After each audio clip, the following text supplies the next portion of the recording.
where they can, because that also takes the Hydras out of the game, meaning that they're not attacking. And these Hydras, very cost effective here, taking out a lot of units. Let's go back to the units lost tab, and it looks like, man, although he's lost more units, that's okay if you're the Zerg player. He's come out way ahead, going back to the army. We can see that blue's in the red, but it doesn't matter because he's in such good psi advantage, psi being the food count, of course, compared to iNcontroL. And now he's basically going to be able to go for a counterattack. But, all right, he's got warp gates out. Don't forget about that. If he and we can see that he is using chrono boost on them, as well as upgrading something. Well, he's chrono boosting something at the cybernetics core, but he's not actually upgrading anything. Same with the forge. That could have just been a misclick or something. Phoenix is still out on the field.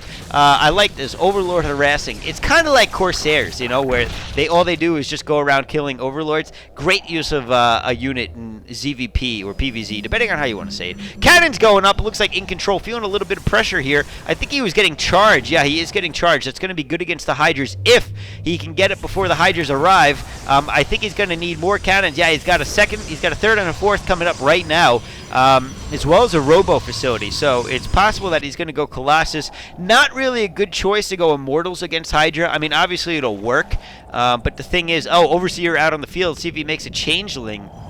I don't see any right now. And really kind of odd place to put his tech, but at the same time it blocks the cannons a little bit, so it'll help against the Zerglings. So that's pretty good use of things. Harrydg is really going to want to get Overlord speed, by the way. Getting picked off left and right here by these Phoenixes. After I got the first one picked off, I would have personally gotten Overlord speed.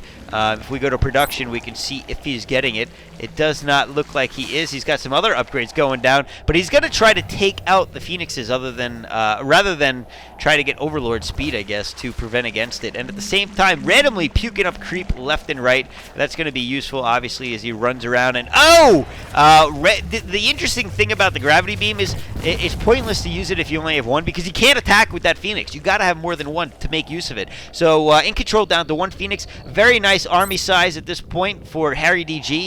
He's working on getting his third base up. He's getting a queen out, so he's going to be able to pump out larvae there as well, which keeps his hatchery count down, which is nice.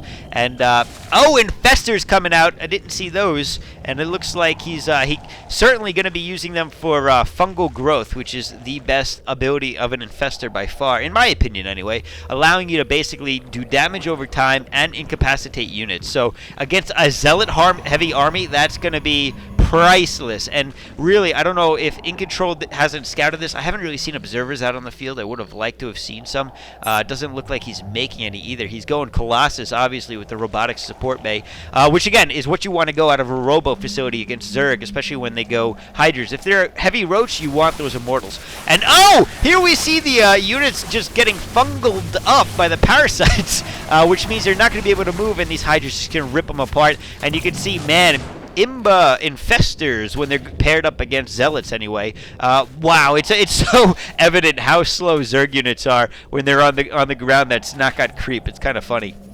But Zealot's going to have to back up, and iNcontroL going to have a tough time. This line not going to be all that effective defending from this area right here, so it would be great against this area, especially with this choke point. However, he's just not set up over here, which means he's going to throw down some cannons really quickly, hope that this Colossus gets out on time. It looks like it might actually do that, but I don't think it's going to matter, as they are coming in for the attack right now. Zerg player going to do some damage, take out those cannons before they even get up, take out the pylon that is controlling, well, one of them anyway. Not going to matter. Now just going to be able to focus on the Colossus. Colossus with 5 kills right there. Not going to get any more than that, I don't think. Well, maybe 6. Nope, it doesn't.